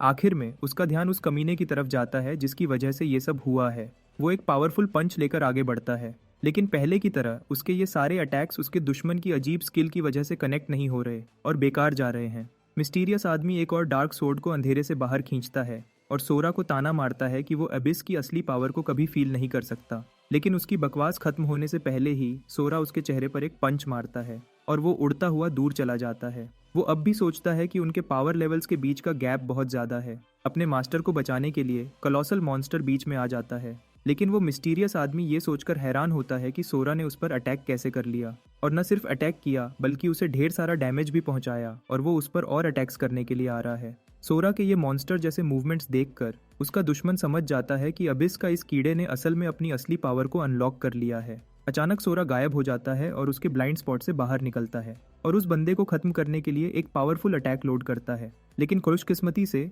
मिस्टीरियस दुश्मन जंप करता है और अटैक से बच जाता है। सोरा उसे कहता है कि भले ही वो अपनी स्किल्स की वजह से उसके अटैक से बच सकता है, लेकिन कोलोसल मॉन्स्टर तो इतनी तेजी से नहीं भाग सकता। ये कहकर वो एक पावरफुल अटैक करके उसकी बॉडी को एक ही बार में काट देता है। इस पावरफुल पंच से उस कोलोसल का जिस्म पूरा कट जाता है, लेकिन शैडो टेंड्रिल्स उसकी बॉडी को दोबारा से जोड़ देते हैं, इसलिए सोरा का अटैक करना बेकार है। ये देखकर सोरा एक अलग तरीका अपनाता है और उसके मेन कोर पर अटैक करता है और मॉन्स्टर के सबसे वीक बॉडी पार्ट्स को टारगेट करता है। वो उसकी वीक स्पॉट से होते हुए मॉन्स्टर के कोर से कनेक्शन तोड़ने में कामयाब हो जाता है और इस तरह उस कमीने जायंट मॉन्स्टर की मौत हो जाती है और वो मिट्टी में कन्वर्ट हो जाता है। जायंट के मरने के बाद सोरा अपने मेन टारगेट पर ध्यान देता है और कहता है कि अब इस लड़ाई को खत्म करने का टाइम आ चुका है। उस मिस्टीरियस फिगर को लगता है कि उसके लिए अब प्रॉब्लम बनने वाली है, तो वो अपनी शैडो यूनिटी स्किल छोड़ने की कोशिश करता है, जो एक अब्जॉर्प्शन स्किल की तरह काम करती है और आसपास के एरिया के सारे मॉन्स्टर्स की लाइफ फोर्स को चूस लेती है और उसे उसके अंदर डाल देती है। ये स्किल यूज करके वो और भी भयानक होने लगता है। मॉन्स्टर्स से आने वाली एनर्जी इतनी इंटेंस है कि सोरा के कपड़े भी जलने लगते हैं, लेकिन सोरा को कुछ नहीं होता। ये सारा सीन एक अजीब एंडिंग में खत्म होता है, क्योंकि ये टेक्निक पावर बढ़ाने के लिए नहीं, बस भागने के लिए यूज की गई थी। सोरा को इस बात की खुशी है कि उसके माँ बाप की पिक्चर सेफ है। ये उसके बाद वो जल्दी से मत्सूरा की हालत चेक करने जाता है, लेकिन बदकिस्मती से मत्सूरा उसकी तरह लकी नहीं था। तो सोरा उसकी रिस्पेक्ट के लिए मत्सूरा का डॉग टैग ले लेता है और उसे एक अच्छा फ्यूनरल देता है, क्योंकि वो अपनी हिम्मत की वजह से ये सब डिजर्व करता है। वो कहता है कि वो मत्सूरा के इस काम को वेस्ट नहीं होने देगा और पूरा करके रहेगा। तभी उसे उस मिस्टीरियस बंदे का ख्याल आता है जिससे उसका सामना हुआ था। वो सोरा के लिए काफी प्रॉब्लम्स खड़ी कर सकता है। अब उसे हर सेकंड सावधान रहना होगा, क्योंकि वो एक ऐसे दुश्मन के सामने है जो शैडोज की टेक्निक्स यूज करता है। और तो और इंटरेस्टिंग बात यह है कि उसने जाते हुए कहा कि वो सोरा के लिए जरूरी हर इंसान को मार देगा। सोरा को समझ नहीं आता कि वो कौन है और ये सब क्यों कर रहा है। इसका मतलब है कि चाहे जो भी हो, सोरा को जल्द से जल्द शेल्टर तक पहुंचना होगा। वो अपनी सुपर स्पीड का यूज करते हुए अपनी डेस्टिनेशन तक पहुंचने के लिए तेजी से निकल जाता है। थोड़ी देर गुजरने के बाद आखिरकार वेस्टर्न कमांडर और उसके आदमी लोकेशन की सही तरह से जांच करने के लिए पहुंच जाते हैं। वो किसी भी क्लू या सर्वाइवर के लिए वहां खोज शुरू कर देते हैं, लेकिन उन्हें ये देखकर शॉक होता है कि सारे मॉन्स्टर्स का ग्रुप पहले से ही गायब हो चुका है। वेस्टर्न कमांडर को जब जायंट मॉन्स्टर की लाशें दिखती हैं तो वो समझ जाती है कि यहाँ कोई मॉन्स्टर नहीं बचा। ये देखकर वो उन्हें तुरंत रिपोर्ट बनाने के लिए कहती है। उसे इस बात का पूरा यकीन है कि यहाँ एक मिस्टीरियसली पावरफुल हंटर की फाइट जरूर हुई है, जिसके बारे में कगूरा ने भी बताया था। ये बंदा न सिर्फ बॉम्बिंग के इफेक्ट को सह पाया, बल्कि उसने अकेले ही सारे मॉन्स्टर्स को तबाह कर दिया। वो बिल्कुल एक वन मैन आर्मी की तरह है। एक सोल्जर अचानक रिपोर्ट करता है कि उन्हें ड्रोन का एक वर्किंग मेमोरी कार्ड मिला है, जिसमें उन्हें शायद इस फाइट की फुटेज मिल सकती है। वो उस फुटेज को रिव्यू करने लग जाते हैं और तभी वो मत्सूरा और उस मिस्टीरियस हंटर को डेंजरस फील्ड में एंटर करते हुए देखती है। बाकी सोल्जर्स भी अपनी इन्वेस्टिगेशन जारी रखते हैं और तभी वो हाई लेवल मॉन्स्टर्स के मरने के बाद मिलने वाली लूट देखकर हैरान हो जाते हैं। ऐसा नज़ारा उन्हें रोज देखने को नहीं मिलता। यहाँ तक कि सोल्जर उस लूट देखकर लालची हो जाता है और ऐसा बिहेव करता है जैसे उसने कुछ स्पेशल नहीं देखा, लेकिन उसका साथी तुरंत बीच में आ जाता है और कहता है कि उन्होंने काफी इंप्रेसिव लूट ढूंढ निकाला है। तभी उनकी टीम में से किसी ने लूट चुराने की कोशिश की, जो कि एक जुर्म है। ये सुनते ही सोल्जर एक सोल्यूशन ऑफर करता है कि उन्हें सब आपस में डिवाइड कर लेना चाहिए। इसके जवाब में येलो बालों वाला बंदा कहता है कि उसे सिर्फ मिस्टिकल गोल्डन बॉक्स चाहिए और कुछ नहीं, लेकिन वो ये बॉक्स ऐसे ही किसी को नहीं दे सकते, क्योंकि ये एक लेजेंडरी आइटम हो सकता है। येलो बालों वाला बंदा अपने उस शातिर साथी को समझाते हुए कहता है कि वो उनका सीनियर नहीं है और वो उन्हें ऑर्डर नहीं दे सकता। ये सुनकर वो डर जाता है और इस तरह उस येलो बालों वाले सोल्जर के हाथ एक लेजेंडरी रेलिक लग जाता है। आखिरकार सोरा शेल्टर 6 तक पहुंच जाता है। सोरा वहां देखता है कि सर्वाइवर्स अच्छे से काम कर रहे हैं। ये देखकर वो हैरान और खुश होता है कि उन पर किसी टाइप का अटैक नहीं हुआ। सोरा जब आगे बढ़ता है तो सब लोग शॉक हो जाते हैं जब वो एक 12 पैक वाले श्रेडेड बॉडी बिल्डर को उनकी तरफ आता हुआ देखते हैं, लेकिन सोरा बस अपने ख्यालों में खोया हुआ है। वो सावधानी से आसपास देख रहा है, क्योंकि वो मिस्टीरियस शैतान किसी भी फॉर्म में छुप सकता है और उसे अब तक यहाँ किसी पावरफुल इंसान की प्रेजेंस फील नहीं हुई, क्योंकि अगर यहाँ ऐसा कोई नहीं हुआ तो कोई भी इस जगह को आसानी से तबाह करके सबको मार सकता है। अचानक उसका सामना एक बंदे से होता है जिसकी आंखों पर पट्टियां लगी हुई हैं। सोरा को उम्मीद नहीं थी कि गोजो सातुरु का बेटा जुजुत्सु काइसेन से यहाँ आ जाएगा, लेकिन आखिर वो उसके सामने आ गया। वो बंदा अंदाजा लगाता है कि सोरा शायद बाहर से आया होगा। सोरा उसकी बात से अग्री करता है तो उस बंदे को सुकून मिलता है। वो सोरा को यकीन दिलाता है कि चिंता की कोई बात नहीं है। वो सिर्फ सोरा से कुछ पैसों के बदले कुछ इन्फॉर्मेशन खरीदने आया है। उसे बस इतना चाहिए कि सोरा उसके ढेर सारे सवालों का जवाब दे दे। सोरा ये सुनकर हैरान है कि पैसा अब भी यूज हो रहा है। वो जवाब देने के लिए अग्री करता है, लेकिन सवाल पूछने से पहले वो उस बंदे को रोकता है। सोरा जानना चाहता है कि एक मंक यहाँ उससे इतने रॉयल तरीके से बात क्यों कर रहा है। बिलावजा स्पेशल ट्रीटमेंट मिलने पर सोरा को शक होता है। उसे लगता है कि ये बंदा शायद फेक या कोई कॉस्प्लेयर है, जो सच निकलता है क्योंकि वो बंदा सबके साथ ही ऐसा ड्रामा करता है। वो उसके लिए सिर्फ एक हॉबी है। सोरा फिर पूछता है कि क्या उसकी आंखें सच में खराब हैं या वो उन पर भी ड्रामा कर रहा है। उसकी ये बात सुनते ही ये बंदा दिखने में घबरा जाता है। वो अपना ब्लाइंडफोल्ड उतारता है और बताता है कि उसे कुछ टाइम पहले ही एक आई डिजीज़ हुआ है। लेकिन बात ये नहीं, असल में सोरा उसकी आंखों से एक डरावनी लाइट फील कर सकता था, भले ही उनके आगे ब्लाइंडफोल्ड क्यों न लगा हो।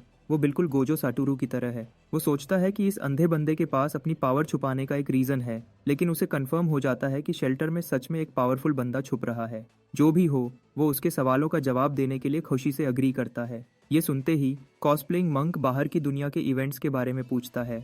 अंधे को ये बात पता है कि काफ़ी सोल्जर्स वॉल्स पर जमा हो चुके हैं और बहुत सारे लोगों को इस बारे में नहीं पता, लेकिन बाहर जोरदार धमाके हुए हैं तो वो आदमी सोरा के पर्सपेक्टिव से जानना चाहता है कि बाहर क्या हुआ है। सोरा उससे जान छुड़ाने के लिए एक बात सोचता है। वो एकदम पर्सनालिटी स्विच करता है और समझाता है कि वो बस धमाके की आवाज़ सुनकर भागा और यहाँ आ गया। ये बात अंधे बंदे को हैरान करती है क्योंकि वो जानता है कि सोरा भी उसकी तरह अपनी पावर छुपा रहा है, लेकिन वो इतनी बात सुनने से खुश हो जाता है और बस चला जाता है। सोरा हैरान होता है कि उसने इतनी आसानी से उस बंदे को बेवकूफ़ बना दिया और सोचता है कि क्या इस दुनिया में ऐसे और भी पावरफुल लोग हैं। उसे अजीब लगता है कि कोई भी उससे उसके बारे में नहीं पूछ रहा, जो काफ़ी चिंता की बात है। वो सोचता है कि क्या इंसान अब भी उतने ही वीक हैं। थोड़ी देर बाद वो बंद दुकान के बाहर उस अंधे मंक से लिए हुए पैसे के साथ फुल स्वैग में आता है। फिर वो अपने असली मिशन पर वापस जाता है और अपने माँ बाप को ढूंढने लग जाता है। वो इसके लिए पुराना तरीका यूज़ करता है और आसपास के लोगों से पूछना शुरू करता है। तो वो आराम से एक औरत के पास जाता है और पिक्चर दिखाते हुए पूछता है कि क्या उसने उस कपल को देखा है। लेकिन जैसे ही वो तस्वीर पर नज़र डालती है, वो एकदम डर जाती है और अनजान बनकर भाग जाती है, ये कहते हुए कि उसे कुछ नहीं पता। सोरा को समझ नहीं आता कि ये क्या हुआ है और उसकी रिएक्शन से वो हैरान हो जाता है। ऐसा लगता है कि जैसे इस शेल्टर में हर इंसान सावधान है, तो वो अगले रैंडम बंदे से पूछने के लिए उसकी तरफ जाता है। लेकिन जिस तरह सोरा उसे घूर रहा है, वो बंदा एकदम डर जाता है और उसे याद दिलाता है कि अब टाइम पहले जैसा नहीं है, इसलिए उन्हें सारी प्रॉब्लम्स बातों से ठीक करनी होंगी। सोरा फिर अपनी फैमिली फोटो उसके चेहरे के सामने रखता है और अपनी फैमिली के बारे में पूछता है। एक बार फिर वो आदमी फोटो में लोगों को देखकर डर जाता है और उससे पूछता है कि सोरा उनका क्या लगता है। सोरा बताता है कि वो असल में उनका बेटा है, जो साफ तौर पे झूठ लगता है क्योंकि उनकी शक्लें एक दूसरे से ज़रा भी नहीं मिलती। अचानक वो बंदा सोरा पर अटैक करने के लिए अपने मुक्के रेडी करने लग जाता है क्योंकि उसे लगता है कि उसके साथ मजाक किया जा रहा है। अचानक एक ट्रक कहीं से आता है और लिटरली सोरा को कुचलने की कोशिश करता है, लेकिन सोरा बिना हिले खड़ा रहता है और उस ट्रक को बिना पीछे देखे रोक देता है। उसे ट्रक की ज़रा भी परवाह नहीं है और वो वापस बंदे से सवाल पूछने लगता है। वो आदमी सोरा को देखकर चौंक जाता है क्योंकि उसने एक बड़े ट्रक को बिना किसी भी प्रॉब्लम के इतनी आसानी से रोक लिया। तभी वो बंदा डर के मारे पर्सनालिटी स्विच करता है और आराम से उसे रास्ते के डायरेक्शंस बताता है। सोरा वहां से जाने का कहता है और उसकी हेल्प के लिए शुक्रिया अदा करता है। वो बंदा उसे हाथ हिलाकर जवाब देता है और साथ ही वो सबको सोरा के बारे में बताने के लिए दूसरी दिशा में भागता है। जब सोरा उस जगह की तरफ चल रहा होता है तो वो सोचता है कि एक रैंडम बंदा उसके परिवार के घर के बारे में कैसे जानता है। वो सोचता है कि उसका बाप सोशल टाइप का बंदा था और सबके साथ अच्छाई करता था, इसलिए हो सकता है सब उसे इस वजह से जानते हों।